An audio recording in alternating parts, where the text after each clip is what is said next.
everybody. Welcome back to another episode of Speed Tips by Bob and Chad.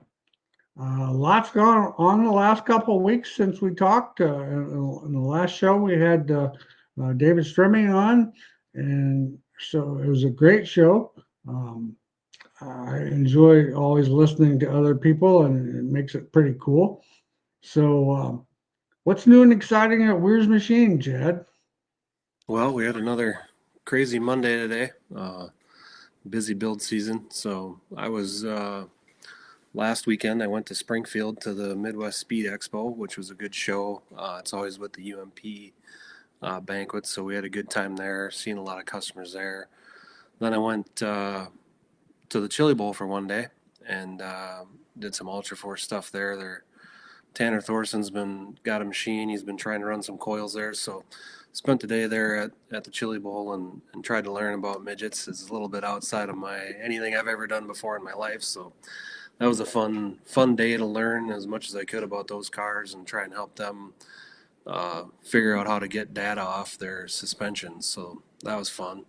Uh, Now we're working on. I'm going to Texas this weekend for the Day Motorsports dealer show, so get to leave the sub-zero frozen tundra and go to Texas where I think it looks like it's going to be 60 degrees. So I'm kind of excited to get Oh, there. wow, that'd be exciting. Yeah, so we're always excited to go to Texas and see all the people down there. And Day Motorsports does an exceptional job for us down there in Texas as one of our largest dealers in Texas. So excited to get down there and be a part of that. And then I think the week after that, I'm coming by you, right?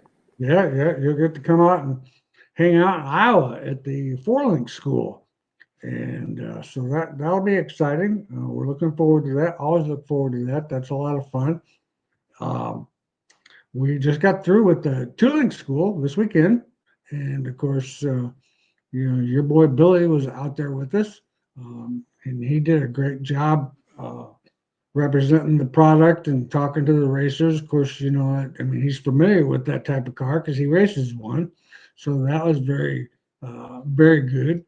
And of course, we had Rex Merritt there, and it was pretty cool. So yeah, it was a lot of fun. I enjoy those schools. They're always a lot of fun. So so tell me why you think people should come to the Four Link School, Chad. Well, I mean, I'd say the most important thing we talk about is the maintenance and the preparation, right? I mean, you see it everywhere, and I just seen it walking around the Chili Bowl. You look at some of these cars, and you're like, well, I don't even know how that makes a lap. You can just tell by looking at it that it hasn't been worked on in a long time, and needs some attention. And I think that's one of the biggest things we preach in the school is how to run your program and run it efficiently. And then we get into the whole using the tools, the load stick and the ultra force machines. And you do such a great job teaching how to analyze the corner, right? And really focus on what's important, like phase one. You got to get in before you can roll the middle and get off the corner. So I think it's a great school. I mean, I've been to a few before you brought me on to be a part of it, and I think we do a great job teaching people how to win races. And you can look at the people that have gone to the school and how successful they are the year after and years after that they go. And Sure. so I think there's no doubt that there's value. I think we got a good group planned in a couple weeks, and there's room for more, right? Yes. And then I think there's still a couple seats open in New York, right? Yeah, there's still, I think there's still like 7 or 8 seats available in New York. The stock car school, I think, has 5 seats available. And of course, the Four Link school, it has a few more than that. It's not a big school at this point in time, but I mean, it's not going to be full. But that's okay because I mean, it just makes it easier to learn and you can spend more time with the individuals. And so, like I said, I always look forward to it. I mean, it's just a great event, and people can just learn so much. I mean, it's just I had a father and son that were at the tooling school last year, And he came up to me the second day and he says, "This makes so much more sense the second year," he says, because they raced a year, and so that was pretty cool. And so we had a couple of females, a female crew chief and a female driver in the group, so that was pretty neat. And it was just a good, it was just a good time. I'm really Um, excited. I'm really excited to hang out with Tom Barry. I mean, I think he's going to be really, really interesting. yes, He has such an open approach, and he's not afraid to try stuff. And he gets the most out of it every night he unloads. So that's going to be a whole new aspect. He's never been part of one of your schools, and right. I'm really excited to see what I can learn off Tom. Well, and Tom's been a good friend of mine for quite some time. And I mean, the thing that I like about Tom is he's very open. You ask him a question, he'll tell you. I mean, he's not one of those guys that, kind of dances around the story. I mean, he just flat tells you how it is. And so, yeah, I'm looking forward to it. I think it's going to be he's going to be a great addition. And it's going to, you and him and it's going to be great. Um, Chris, what happened to the Harris Modifieds? Is that not a thing anymore? Well, actually, that's not true. Um, Kyle Brown is the owner of Harris Auto Racing. And I tell you what, they just came off of a pretty stellar week, or 2 weeks down there in Arizona. Dylan Thornton ran super good, and Kaz Baca ran really good. So their cars look good. Their stuff is real good. I mean, they're like I said in the modified deal. I think they're doing a great job. I mean, from what I can see, their cars are right up there with the rest of them. So yeah, I think they're definitely going strong and doing a great job, and proud that my name's still on the building. So that's kind of cool. Um, Regan, thanks for the class, Bob. Sorry I didn't get back. No, sorry. Sorry I didn't get back to you, but it was about the software again. Oh, yes. It's called Circle Track Analyzer.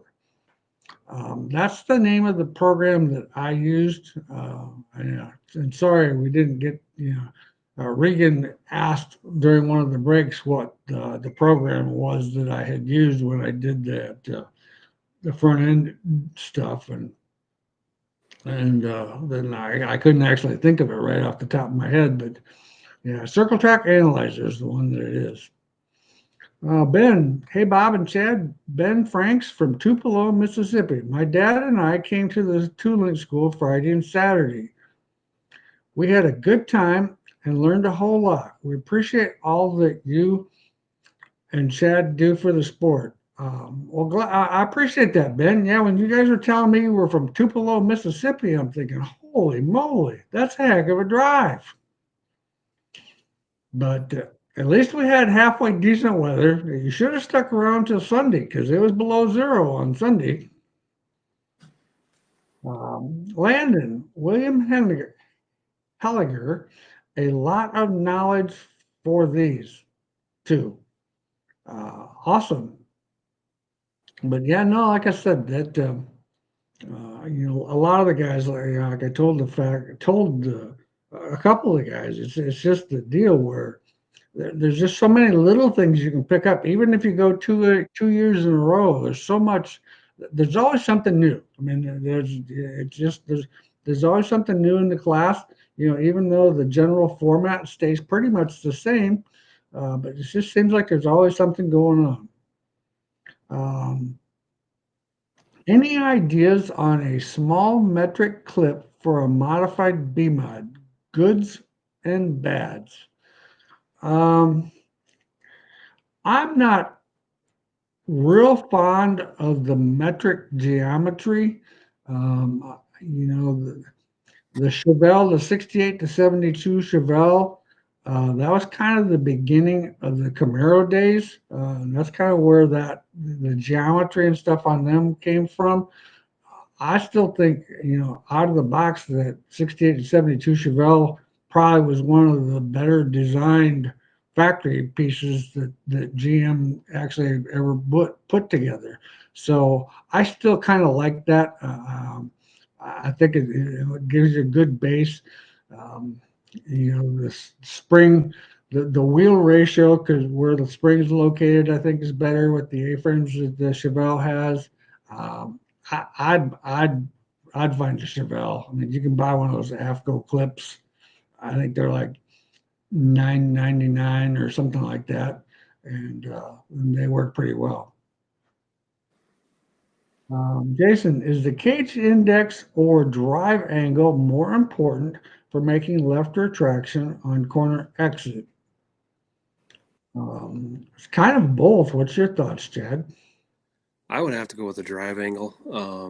That's mainly what drives the car forward is the drive angle. So the more drive angle you get, the more traction that tire is going to get. But the more traction, the more drive angle and traction you put in the left rear, you can make the left rear dominate, and the right rear will lose traction and lose grip. So it's a balancing act. The index basically times out how much it wraps into the spring as it's hiking.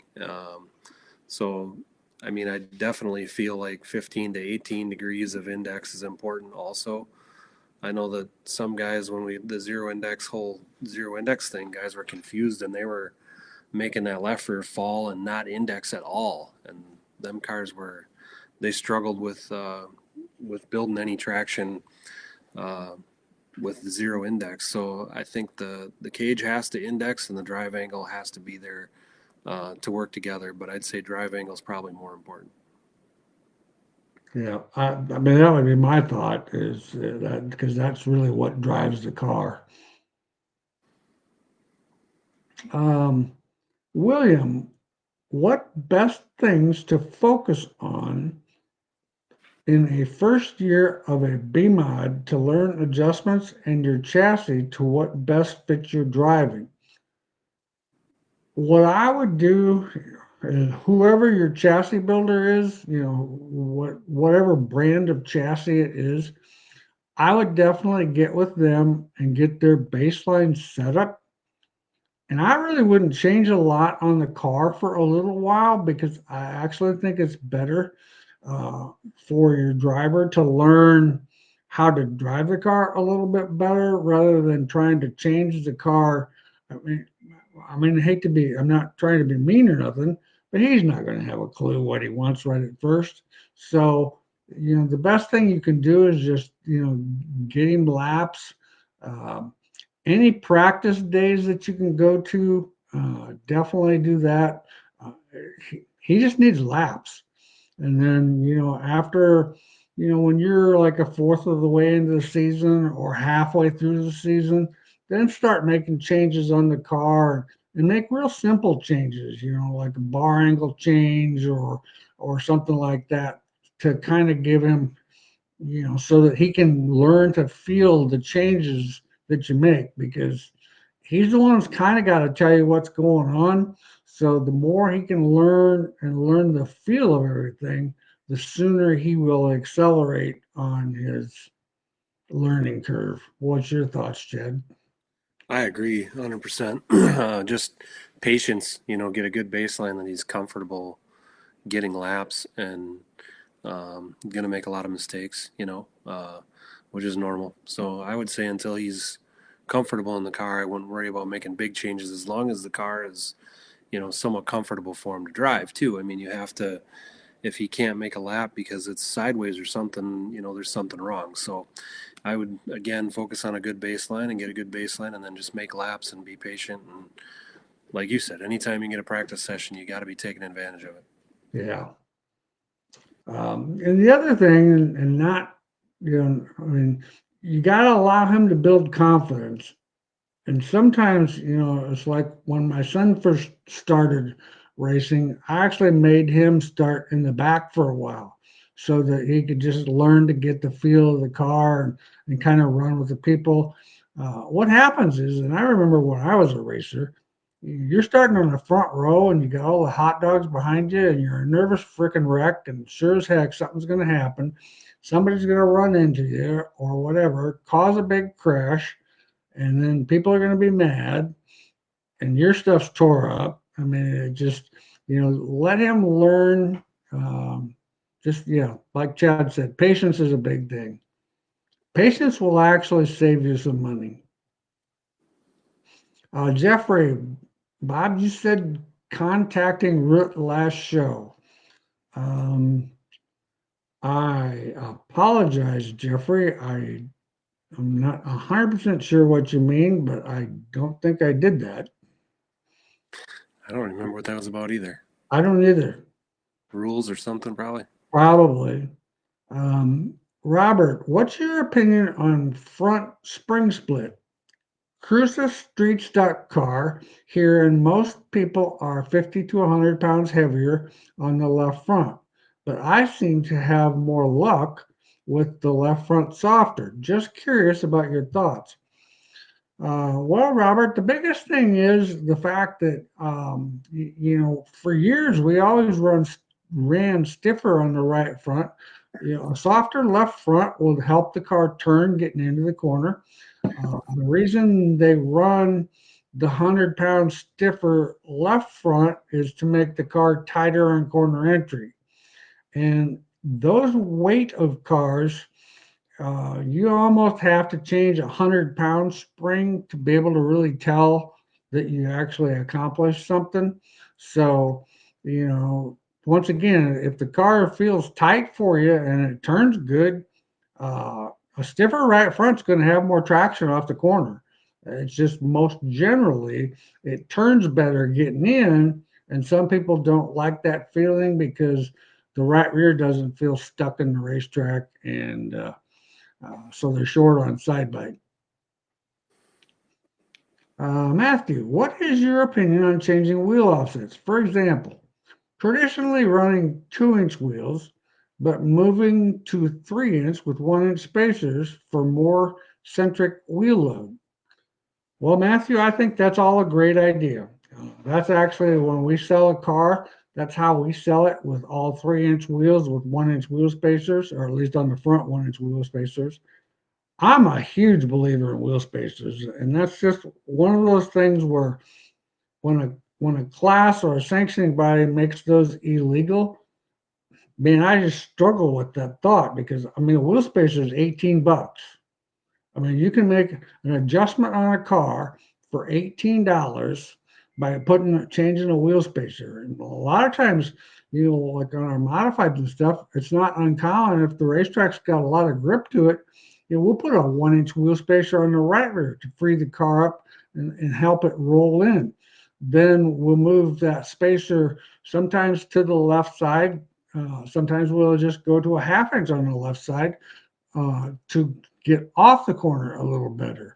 And plus the fact we move the left side out, it decreases the left side percentage, which on a slick racetrack gives you a little bit more right side feel, a little bit more traction on the right side tires, a little more side bite. So I'm a firm believer in wheel spacers. You know, most of our guys that can run wheel spacers, we make sure they have a quarter, 2/2, and a 1-inch because I think that's a good move. We've even put a 1-inch plus a 1/2 inch on the right front, to move it out. Where when you do that, it kind of makes the car think that you soften the spring, but you're just actually changing the wheel load. And yeah, so I'm a firm believer in wheel spacers. Um, William says thanks. Robert says thanks. Jacob, what are the positives and negatives of running light right or left front springs? What's your thoughts on that, Chad? Well, I guess I'm not sure what you mean by light. I mean, are you talking like super light running around on a bump stop or I mean, the whole light spring thing when you're talking about a ride height if you can't change it, when you put a light spring in, it's going to manipulate the ride height a little bit if you're going to get your end number the same.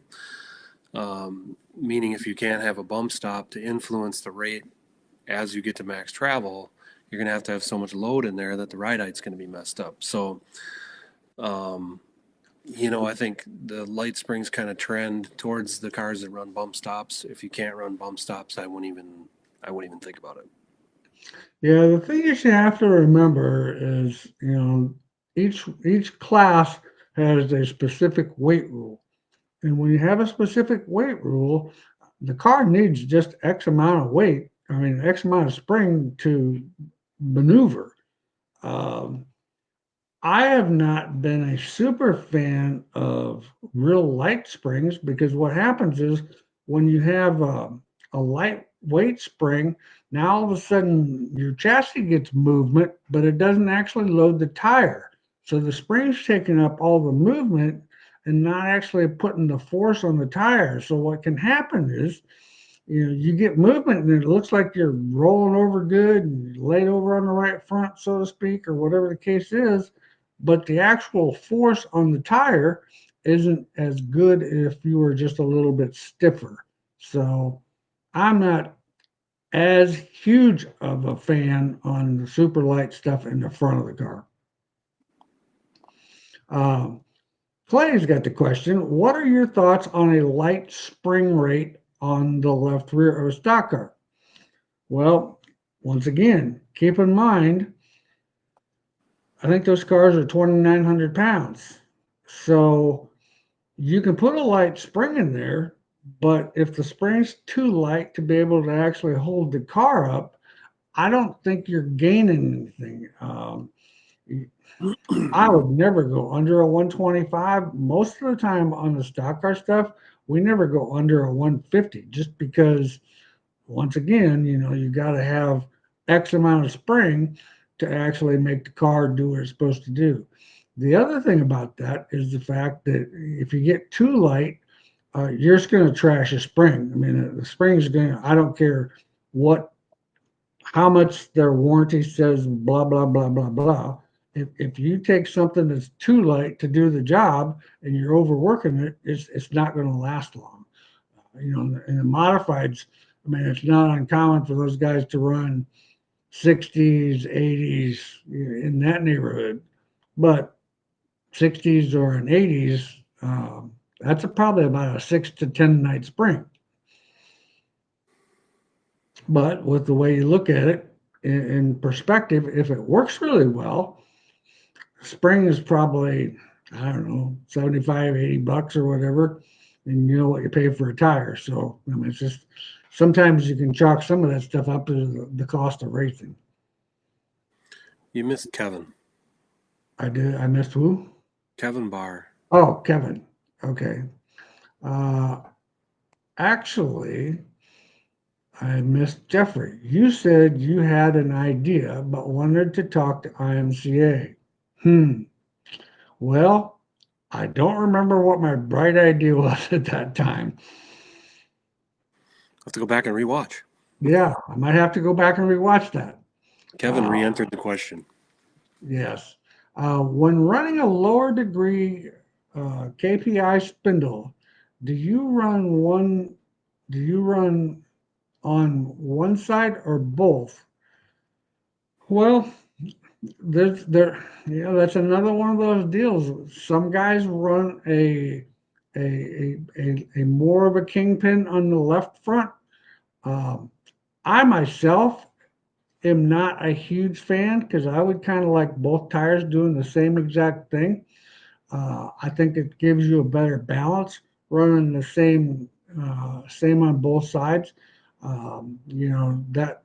That new Speedway spindle, the 7 degrees is what we use, and I think that works really well. I like it a lot better than the original 10-degree Pinto spindle.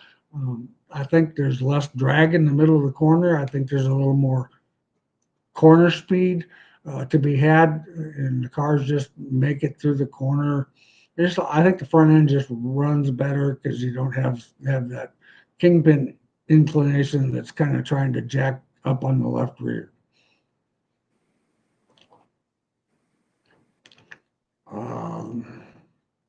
Yeah, Day Motorsports Show, they've done that for years and years and years down there. Yeah, we've been going there a while. They took a year or two off when the COVID virus came out, and now we're back stronger than ever down there. So yeah, we're excited. We got a lot of shows coming up. You know, we got the Rochester show, March 8th, a 1 day show that Kevco and Weir's Machine put on. So we're excited to be a part of that again. The vendor list is growing. We're very, very pumped about some of the new additions. We got Randy LaJoy coming with the Joy of Seating, so we're excited to have him a part of it. And I know we've signed up a few racetracks. We're going to have a racetrack kind of a get together and a forum. My Race Pass has come on board, and they're going to be a part of the show and run this promoters workshop, if you will, at the end of the show in the afternoon there, and then it'll be kind of a closed just to promoters for the first little bit, and then we'll open it up, I think, for racers and fans to come in and ask questions to the track, you know, whether it's schedule stuff or price of admission, or, you know, we don't want it to turn into why are you charging $5 for a beer type situation, but, you know, we want information only kind of stuff, and, you know, try to help the fans get involved a little bit too. So we're excited to have My Race Pass come on board and be a part of that with us, and get the LaJoy of seating here. So I was honored when Randy said that he'd come and be a part of it. So got a lot of big companies signing up, so we're pumped about that. Yeah, it sounds like a great show. I know we're looking forward to it. We had a good time up there last year. Uh, I'm kind of hoping that I can be part of that promoters workshop under the Boone Speedway Harris Clash banner. Yep. Just just from the fact that anything you can learn in today's world is one step ahead of where you were before you learned it. I haven't looked yet, but I think they're the boys' social media post today on that Facebook for the show, which is the Midwest Motorsports Expo.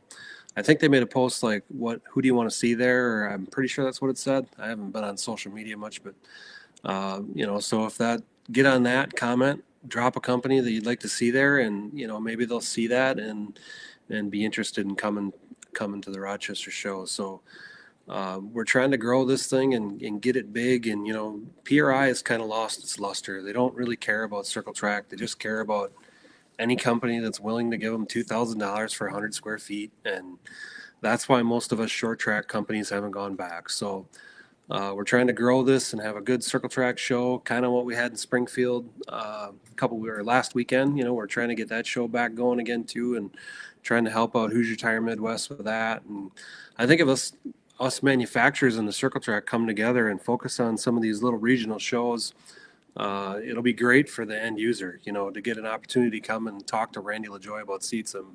I'm super pumped about that he is going to be there. So, and there's so many great companies that are there. I mean, this is a great opportunity to come and interact with them. And PRI got to the point where it was so massive and so big and so many people there that, you know, it was hard to talk to, you know, me, I guess, in my booth. It was so busy all the time, and I had so many people that were like, oh, I came by and you were buried. Well, I mean, you know, it just gets to be such a rat race there. So we're excited to get these regional shows going again, and we're excited to help out and be a part of it however we can.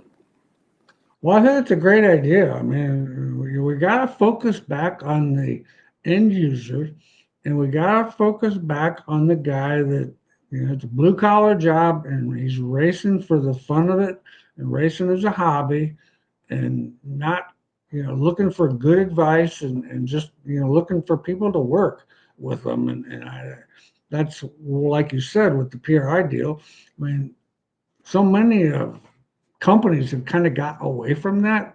And I think they're kind of starting to see that, you know, we're struggling with that guy that spends $150 or whatever, you know, and we got to have those guys. Chris, what is the lightest spring that you would run on the right rear of a Northern Sport Mod? Normally, our cars, we run a 225. I would probably not go over or under a 200. When you get too soft on the right rear, the car gets movement. And it's kind of like we just talked about a little bit ago on the right front. Um, the car gets movement, but it doesn't actually load the tires. So you're getting a whole lot of body roll, but you're really not getting actual weight transfer to the tire. And that's what's the key. A 250 is probably the stiffest I would go on a Northern Sport Mod. And sometimes when we, use that 11-inch spring, we've had to go a little stiffer. But one thing that's nice about the fact that, Ibach and Hyperco are both coming out with 12-inch springs. I mean, I've campaigned for a 12-inch spring for 3 years, and they're finally making a 12-inch spring, which is only an inch shorter. And I think that's going to help the spring. Sometimes I think the 11-inch just doesn't have enough travel. And it's important, you almost have to have something different to keep your spring table like you need it so that the car naturally rolls on the right rear. So there's so many things that, kind of play into that deal.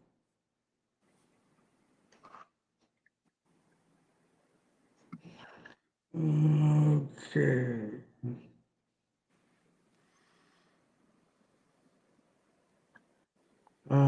Chris, wait a minute. Matthew, if you're running tire bleeders, do you increase your base pounds, base PSI a pound or two?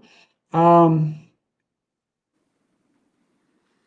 I actually did, I don't know. What's your thoughts on that, Chad?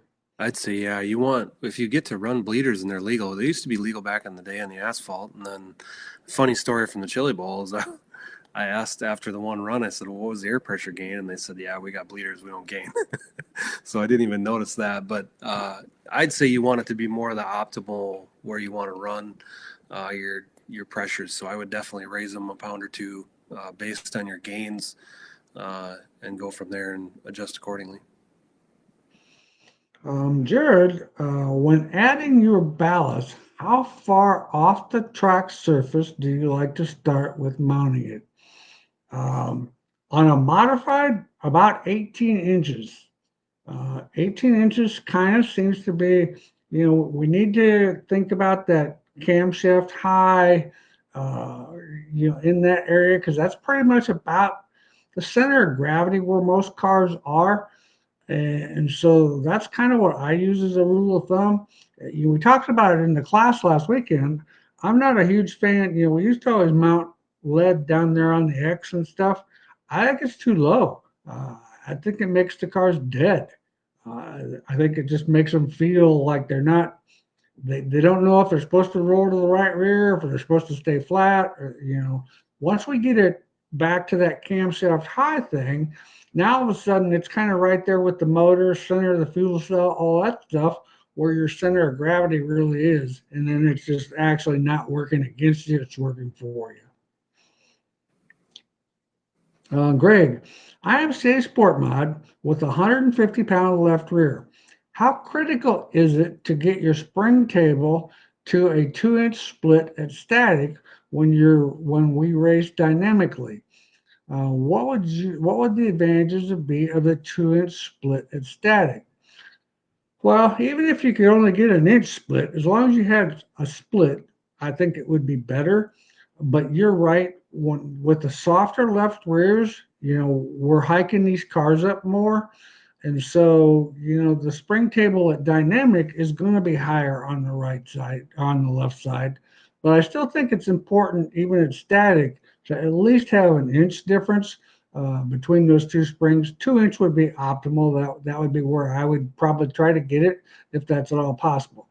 And the way, and Chad can explain it to you. I mean, he makes all kinds of different cups. You can put a raised cup in the left rear and, drop cup in the right rear. And, so yeah, go ahead and explain that to him, Chad. Yeah, I mean, once it's so important to get that, the mechanical roll, if you will, just like you said with you can put a really soft right rear spring in and get the motion and it'll look cool, but it ain't going to do anything.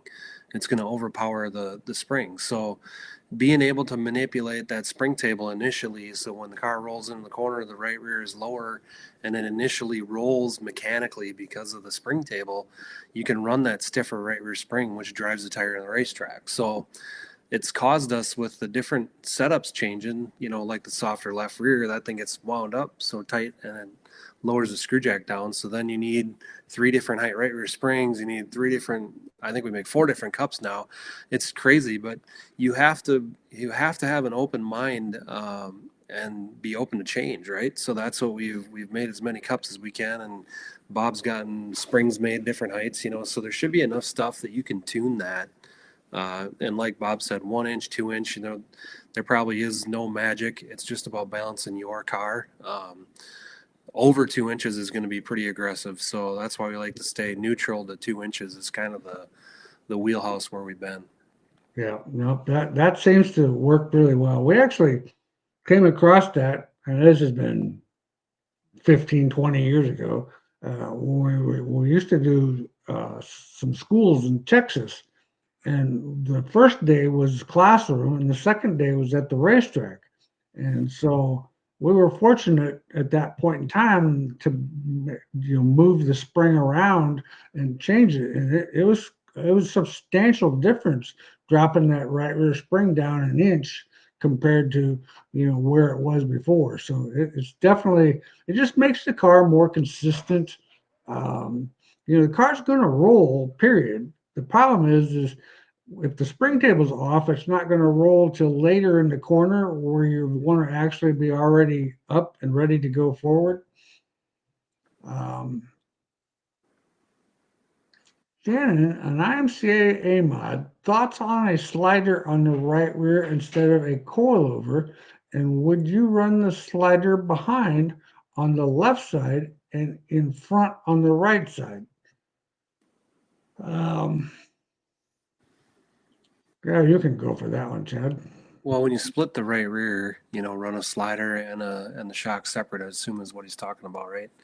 It's going to fall on the right rear harder. You're going to need more rate when you're behind the axle than when you do a coilover on the front. So not a lot of people do that just because it's a lot harder to tune. It's a lot easier to tune the right rear on the shock on the front side, and then the left rear. Most guys are split with the shock in front and the slider behind, but a lot of guys are also running coilover behind. So it's kind of a feel thing, but that right rear split, I don't know if anybody's is Razor still doing that. I think there's a couple, I actually don't know. but you get so much when the cage indexes on the right rear. when it indexes on the right rear, excuse me, on the front side it indexes into the spring, and on the back side it falls. So naturally, you would need a lot more rate to control the motion on the back side of the axle. So it's just not as tunable as having it on the front side. I feel is why not a lot of people go back there. Yeah, the problem when just like Chad said, I mean, when you're behind the housing on the right side with the spring, it has a tendency, the car will actually be tight on corner entry, and then it'll be, tight on corner exit, but sometimes in the middle of the corner, that transition can actually be kind of finicky and might not be as smooth as it would be if you were if you were going to split them. I would run the shock behind on the right side and the spring in front. Um, and even the shock behind, the rate probably needs to be just a little different. We used to actually change it more than we do now, but it's kind of not been a trend. I mean, most everybody's been running that spring and shock together in front on the right side. Um, how to spring smash the left rear on a sport mod? Um, hmm. Well, I mean, basically, Talking about the rate, or are you talking about using a smasher? Or um, so I mean, on a sport mod, you can get, if you're talking about getting the rate of that on a clamp car. So the cages on a sport mod are welded to the rear end. So if you get your center to centers at ride height, you can take your load stick and go on the left rear and go to the ride height, as long as you have a setup stick made for your ride height for the right rear, and then vice versa. If you put the load stick in the right rear, you'd have a setup stick in the left rear. So that's one bonus of a stock car and a sport mod, is when the axle clamps, your rear end brackets are welded stationary. You can use load stick and setup stick to get a somewhat of a consistent smash number on them springs. I assume that's what he's talking about. yeah, that's what I'm thinking too. Um, Terry, stock car tight on entry. Any basic changes to try? Well, my first question would be, how is it tight? Is the car tight because it's rolling on the right rear and getting too much side bite? Or is it tight because it's not getting on the right front and the right front's not actually loading the tire like it should? But first thing I would change would be softening up the left front spring. That would be my number one change I would do if it's tight on corner entry. You soften the left front spring, and that's going to take load off the right rear and decrease side bite a little bit. The other thing would be is if it's rolling on the right rear quite a bit, you just might need to increase your left side percentage a little bit. And when I'm talking about increasing your left side percentage, I mean moving 20 pounds from the right side to the left side will make a noticeable difference. So it doesn't have to be go moving 50 pounds or something. That would be too much. But first thing I would do is do the spring. The other thing, if your trailer and brackets have the different holes in it, I would trail the right rear so that the right rear kind of helps turn the car getting in. That would be my basic changes. Um, what's your thoughts, Chad? I would agree. Adam, Chad caught the tail end of you talking about the Rochester show. What is the date again? March 8th, Saturday, one day, 9 to 3. And that's another thing that's really nice about that show. You get in, you get out. You're not there for 2 days. Um, like I said, we were up there last year, and I thought it was a pretty cool show. I think Rex sounds like he might be planning on coming up there. I know he's going to Day Motorsports next weekend. Um, okay. Do you think Joshua said that twice, or did I miss it one time? I think we hit the nail. He's talking about how do you smash that. So, I mean, another thing you could do if you're talking about just getting the rate of the spring at ride height when you're scaled, you can measure the heights of the springs, and then you could put it on a slider. If you know somebody that's got a spring smasher, obviously you're talking about smashing. So, if you have a smasher, you can put that spring on a slider and then smash it to that height, and it'll tell you the rate of that spring that way also, or use the load sticks like I talked. Um, Chris says, maybe a stupid question to some, but you'd be surprised how many people looked and weren't really sure how they went in, but wondering what the best way to put the spring holders in the lower control arm. Logo side up over the two coil springs closest to the front hole in the A-frame. I don't I know you don't want to be clipped to the. I know you don't want to be clipped to get stuck in between the coils, because that would cause issues. Just wanted to take that. Thanks for your time again. Yeah, I always mounted the numbers, part number side up, um, and then it just goes in two of the holes where the shock actually mounts. Yeah. The stock shock used to mount. Yeah. Jared, I have a Camaro hobby stock 15-gallon fuel cell. Have to add 300 pounds to make weight and get 52 to 53 rear. Cell is level with the top of the rear end.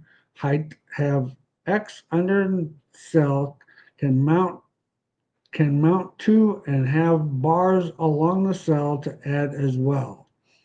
Um, in that situation, I mean, I'm not a huge fan of putting a lot of weight in the back of the car, but that's kind of like the stock cars. I mean, you just got what you got. I mean, you're doing the right thing. You're putting, the weight where it's got to be. Got to be careful not to get the weight too low.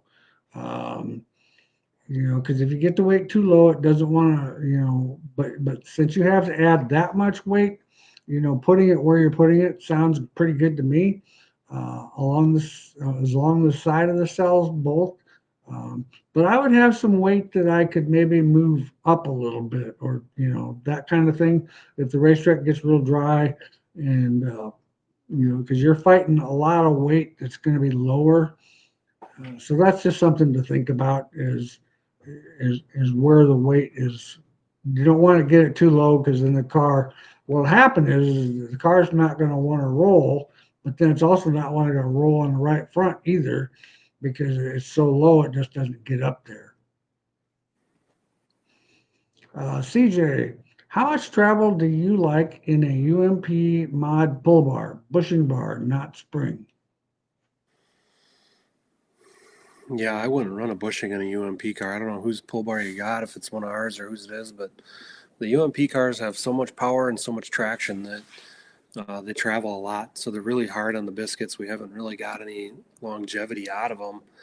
Um, most of the time the UMP cars are traveling like 1.75 inches, 2 inches, because they have to control the motion a little bit more because they have so much power and so much traction. So um, I'm a spring bar guy on a UMP car for sure. Yeah, I mean, if you with the bushing bar, I mean, you're just not going to get the travel that you really should have. Um, I would agree with Chad, but answer to your question, I try to get as much movement as you can. That pull bar, you're probably, or that, the modified pull bar, you're probably it's going to be a struggle to get an inch and make the biscuits live at all.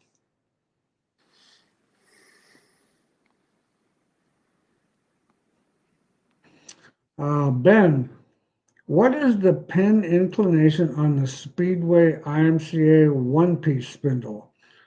To my knowledge, that Speedway one-piece spindle is 10 degrees.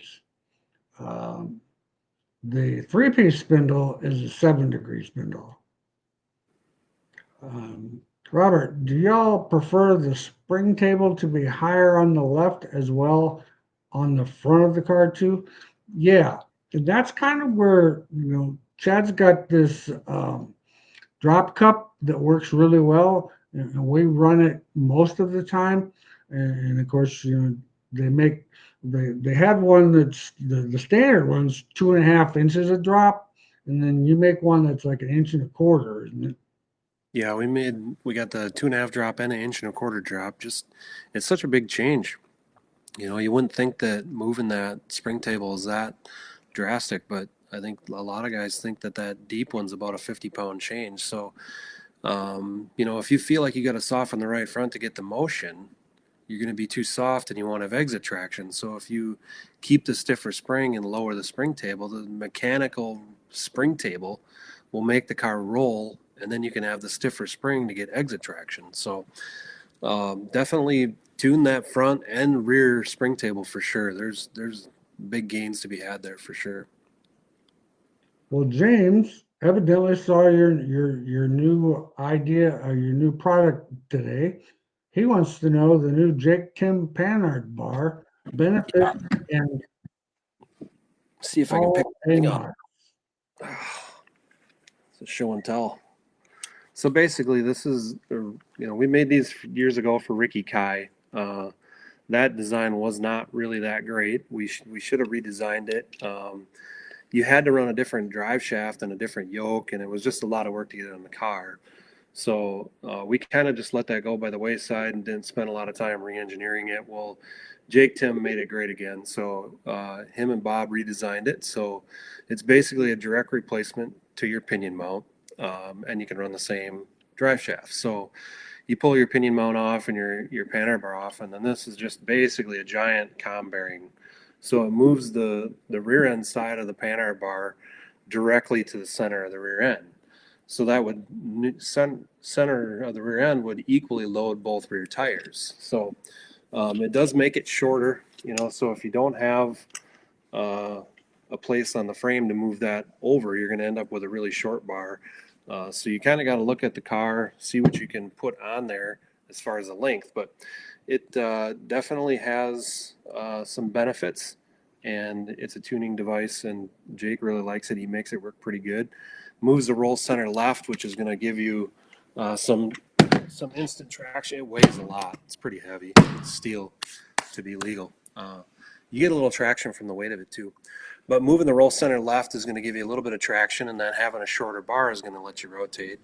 So it's definitely an interesting piece. And, if you can balance your car, one thing I like about it is, when you look at a normal J bar and you look at the com bearing, it's just a small 3/4 com bearing with that anywhere from 2,000 to 5,000 pounds of load on it. So when you take the two bearings and you say, okay, I got only one rod in now and I got this big massive bearing in the middle, I think it helps that load of the J bar displace better and not be so bound up, if you will, through travel. So yeah, definitely excited about it. It's a giant piece, and but yeah, it's definitely going to be some tuning on your car. It's not a bolted on kiss the trophy queen type situation. CJ says that is your bushing bar, Chad. What would you recommend to start with for a spring and load at 1.5 to 1.75 inches? Well, I don't know which bushing bar it is of ours, but I don't know how many nights you're getting out of it. I mean, if it's working for you, then maybe that's something to run. But we like to see the progressive spring. All the spring bars we build have the progressive rate spring, and then we put some of the biscuits in there to control the motion at the end and give it the ramp that we like. So with a spring bar, generally we start with about a 1/2 inch of preload. And I'm not sure what bar you have that has the bushing in it, but might be a phone call for tomorrow. Maybe call me up and talk to a little bit about what you're running there.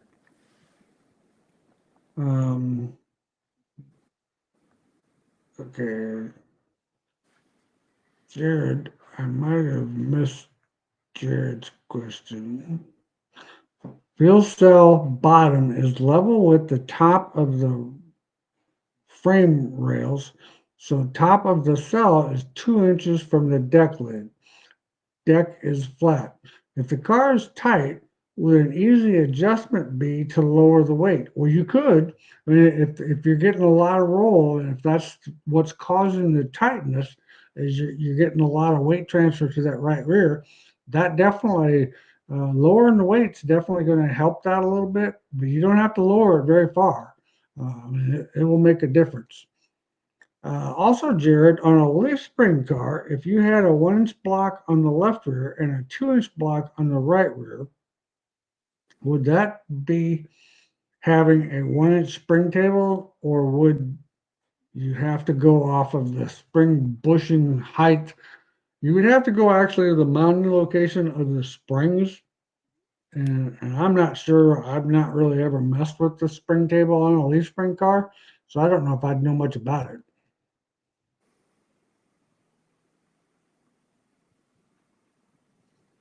Sammy, isn't there a measurement for an IMCA modified for, say, straight bar compared to J bar?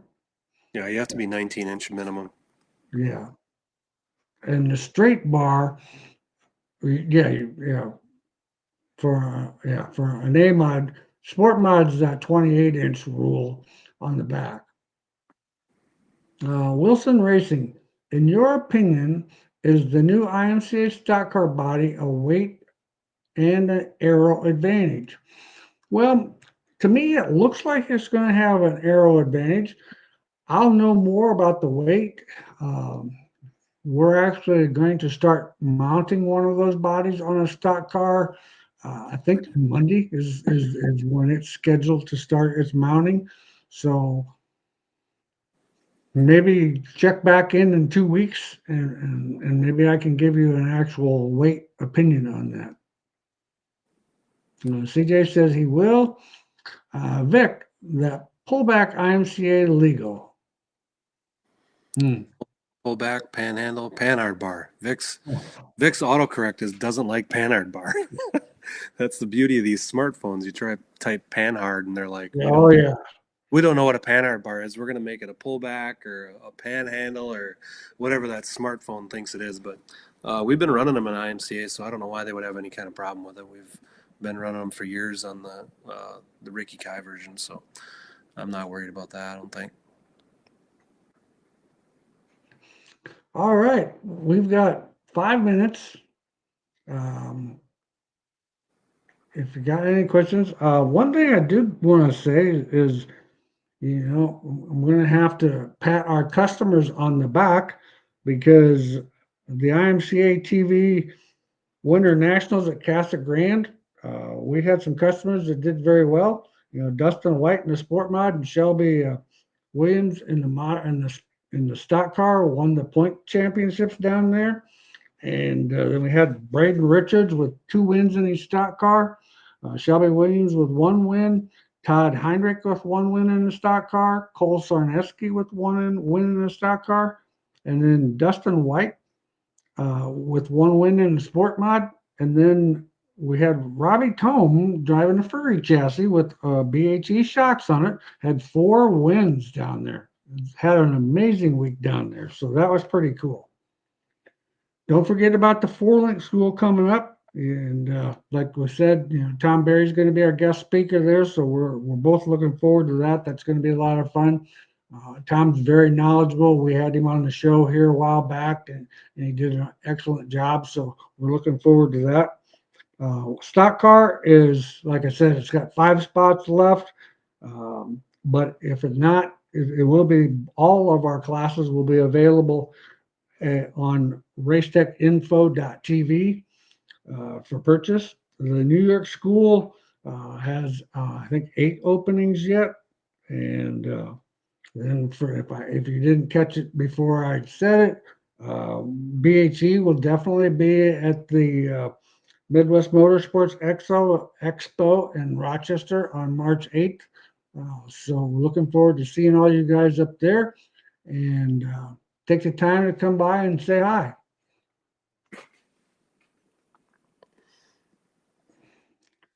We don't have any questions. All of a sudden, we got really a lot.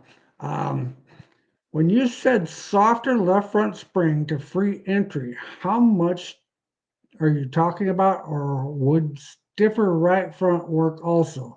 Well, it kind of depends. The right front's a little tricky because if you're already too stiff, you don't want to go stiffer because then you're going to take the roll out of it. And when you take the roll out of it and it doesn't let the weight to transfer there, well, it's going to transfer, but what's going to happen is the tire can't absorb the transfer and it'll make the tire skate. Weight wise, on a stock car, you're probably going to have to change 100 pounds. Modified 50 pounds. Stock car, you're probably going to have to change 100 pounds. James, panhard bar, how do you lower it on the rear end side for more side bite? You're married. She's on Yeah, the side. it didn't look to me like it was a lowerable deal. Yeah. Greg said, thanks a lot. Had a great time at the school this weekend. Just keep thinking of questions after I left. Well, no problem, Greg. Like I said before at the school, if you got any questions, feel free to give us a call there at the shop, and we'll do everything we can to answer your questions. I'm most generally there. I wouldn't try early mornings. I'm not an early morning guy, so if you call before 10 o'clock, the odds of getting me is probably somewhat slim. Sean wants to know, do you sell a DVD version of the setup class for the IMCA Modified? Yeah, we actually do. We have a DVD. It's of last year's class, but when you buy the DVD, I think it's like 3 DVDs, and then you get the book and everything. So it's like going to a class.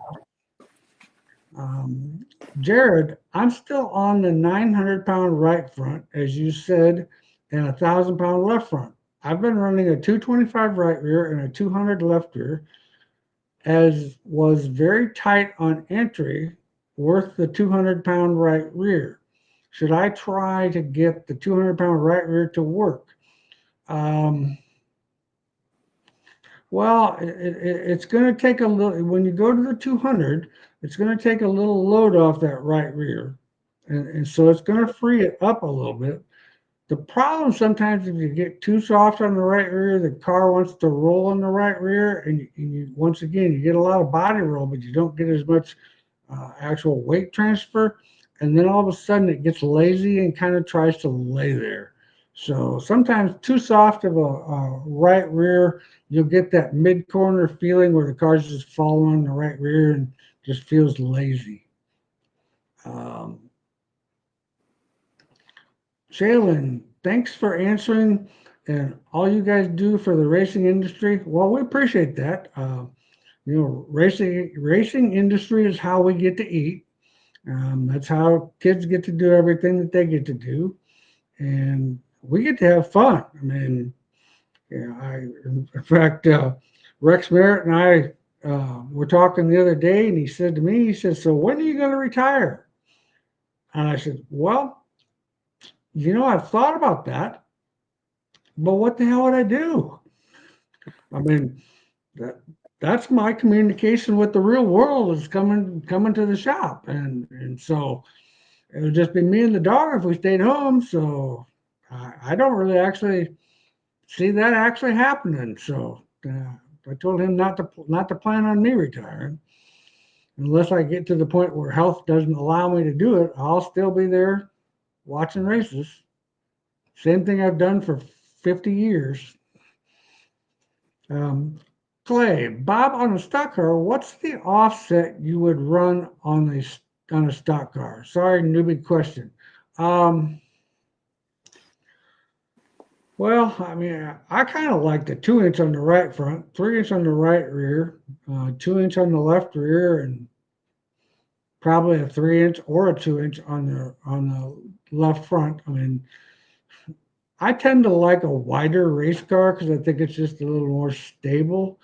Um, but threes would work, but and once again, and you guys with the stock cars, you can run wheel spacers, so you can actually move that around, and it makes a big difference. It really does. Chris wants to know who is going to be the stock car speakers. Well, we got 13-time national champion, my old good buddy in the 63 car, Mike. He's going to be there. And of course, we got Paul, B&B Paul. We'll have Troy Jervitz, who works for me, and Bobby will probably be there to do the shock segment. And other than that, then we're probably going to have Braden Richards up there on the panel.